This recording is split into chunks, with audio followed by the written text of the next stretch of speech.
Hello बच्चों, तो question है हमारे पास। In a communication system operating at wavelength 800 nanometre only 1% of, देखो 1% of source frequency is available as signal bandwidth. The number of channels accommodated for transmitting TV signal of bandwidth 6 megahertz. ठीक है, तो हमने number of channels find करने के कितने channels वहां पे अकोमोडेट हुए होंगे एक टीवी सिग्नल है जिसका बैंडविड्थ है 6 मेगाहर्ट्ज का, उसको ट्रांसमिट करने के लिए। ठीक है, अब कम्युनिकेशन सिस्टम है जो उसकी वेवलेंथ कितनी है 800 नैनोमीटर, बट सिर्फ 1% जो अवेलेबल उस मतलब पूरे सोर्स की फ्रीक्वेंसी जो है उस सोर्स की फ्रीक्वेंसी का सिर्फ 1% जो है वो अवेलेबल है सिग्नल बैंडविड्थ को ट्रांसमिट करने के लिए। ठीक है, तो हमने फाइंड करना है कि भाई कितने चैनल्स इस फ्रीक्वेंसी में, इस 1% फ्रीक्वेंसी में हम कितने चैनल्स को अकोमोडेट कर सकते हैं ट्रांसमिट करने के लिए, अगर एक टीवी सिग्नल की बैंडविड्थ कितनी है 6 मेगाहर्ट्ज की। तो देखो सबसे पहले तो वेवलेंथ गिवन है, वेवलेंथ क्या है लैम्डा, और कितना है 800 नैनोमीटर, यानी कि मैं ऐसा लिख सकता हूं 800 इंटू, ठीक है 800 into 10 to the power minus 9 metre, या फिर मैं इसे लिख सकता हूं 8 into 10 to the power minus 7 metre. ठीक, तो ये हो गई है वेवलेंथ। अब हमने निकालनी है कि इस वेवलेंथ की जो सिग्नल है उसकी फ्रीक्वेंसी क्या होगी।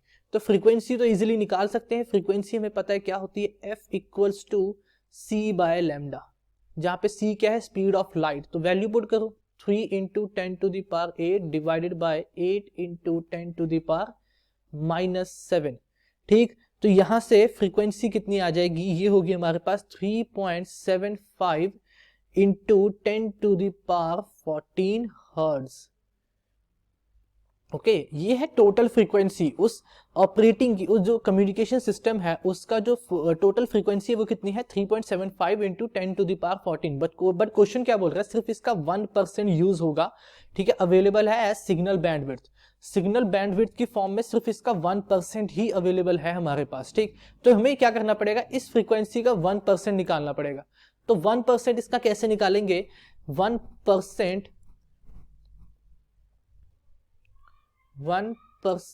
ऑफ एफ कितना हो जाएगा हमारे पास, 100 से डिवाइड कर दो, 3.75 into 10 to the power minus 10 to the power 14, ये हमारे पास टोटल सिग्नल था। इसको डिवाइड करो 100 से, कितना बच जाएगा 3.75 into 10 to the power 12 hertz, ये होगा इस फ्रीक्वेंसी का 1%। ओके, अब देखो यहाँ पे एक चीज थी कि इसने जो यहाँ पे हमें टीवी सिग्नल की जो बैंडविड्थ दी है वो किस में दी है, हमें मेगाहर्ट्ज में, किस में दी है मेगाहर्ट्ज में।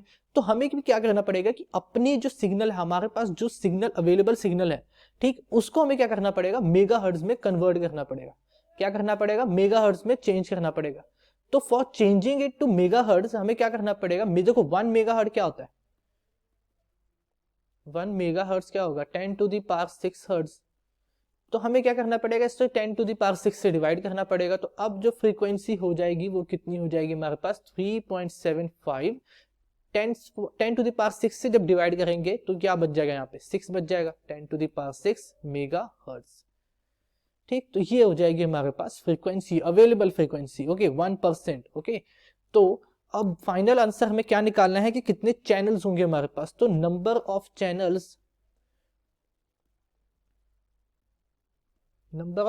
क्या हो जाएंगे हमारे पास, अवेलेबल फ्रीक्वेंसी जो कि है 3.75 into 10 to the power 6 megahertz upon the frequency of the TV signal. TV signal की फ्रीक्वेंसी कितनी है, वो है 6 मेगाहर्ट्ज, तो 6। ठीक, डिवाइड कर दो यहां से, कितना आ जाएगा हमारे पास 6.25 इंटू 10 टू द पावर 5। ठीक, तो ये हमारे पास क्या है, नंबर ऑफ सिग्नल्स होंगे हमारे पास, कितने आ जाएंगे, क्या आ जाएगा नंबर ऑफ सिग्नल्स। ओके, तो option C is the correct option, option C is correct. I hope it's clear to you, thank you.